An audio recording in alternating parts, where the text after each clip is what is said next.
नमस्कार दोस्तों, दरभंगा रॉक्स में आपका स्वागत है।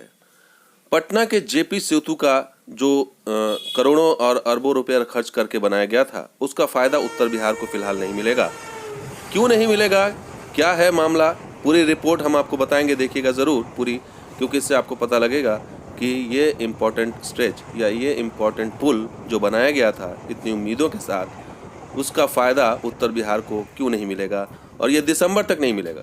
और ये बात कहना है खुद महाप्रबंधक जो हैं ईस्ट सेंट्रल रेलवे के, पूर्व मध्य रेलवे के महाप्रबंधक, उनका कहना है कि मुजफ्फरपुर से पटना का जो कनेक्टिविटी है रेल के ज़रिए, वो तब तक नहीं निर्बाध रूप से शुरू होगी जब तक कि दोहरीकरण का कार्य नहीं हो जाता। तो ये दोहरीकरण का कार्य चल रहा है जेपी सेतु पर, इस वजह से जो है ये ट्रेनें अभी ज़्यादा नहीं मिलेंगी। और ये महाप्रबंधक ललित चंद्र त्रिवेदी ने मुजफ्फरपुर के अपने दौरे में कहा है कि जेपी सेतु पर रेलवे लाइन का दोहरीकरण का जो काम है ये वो इस वर्ष के अंत तक कंप्लीट होगा। यानी तब तक आपको इंतज़ार करना होगा कि अगर आप ट्रेन से मुजफ्फरपुर से पटना जंक्शन जाना चाहते हैं, यात्रा आसान बनाना चाहते हैं, तो इसके लिए आपको दिसंबर तक का इंतज़ार करना होगा। और उसके बाद पटना से मुजफ्फरपुर के बीच कई नई ट्रेनों का परिचालन किया जाएगा। और साथ के साथ सिर्फ मुजफ्फरपुर से इसका फ़ायदा नहीं होगा, दरभंगा को भी फ़ायदा मिलेगा।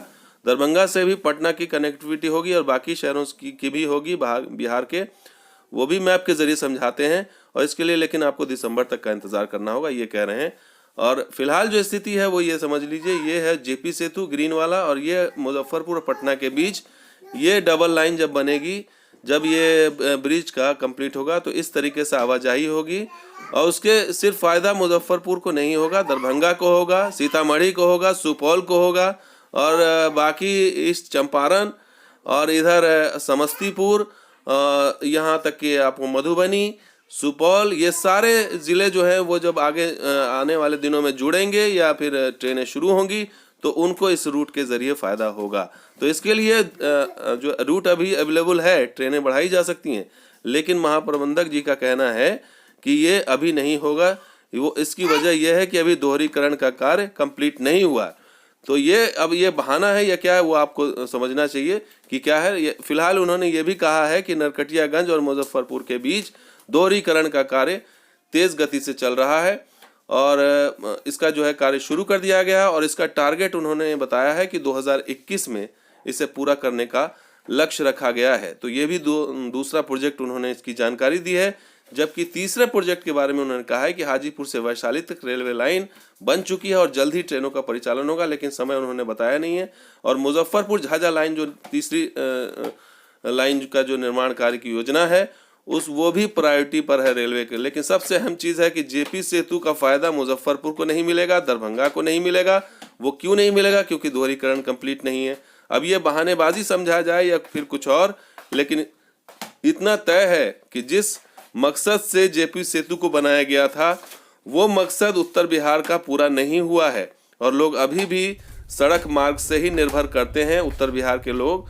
और मुजफ्फरपुर से या दरभंगा से या बाकी जगहों से, जयनगर से, मधुबनी से, झंझारपुर से कनेक्टिविटी मिल सकती है, ये रास्ता अवेलेबल है, लेकिन अब तक नहीं दिया गया है। और महाप्रबंधक ने ये कहा है कि अब इसके लिए आपको दिसंबर तक का इंतज़ार करना होगा। और ये भी गारंटी नहीं है, दिसंबर तक अगर ये पूरा हो भी जाए तो पता नहीं ट्रेनें मिलेंगी या नहीं मिलेंगी, ये भी कोई गारंटी नहीं है।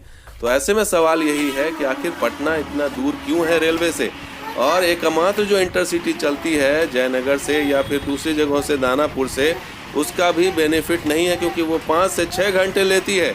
5 से 6 घंटे में पहुंचना कितना मुश्किल है वो आप समझ सकते हैं। तो दोस्तों, ये वीडियो आपको कैसा लगा जरूर लाइक कीजिए, शेयर कीजिए, कमेंट कीजिए, सब्सक्राइब कीजिए। कुछ और वीडियो के साथ हाजिर होंगे। आप देखते हैं दरभंगा रॉक्स। शुक्रिया, धन्यवाद, जय हिंद।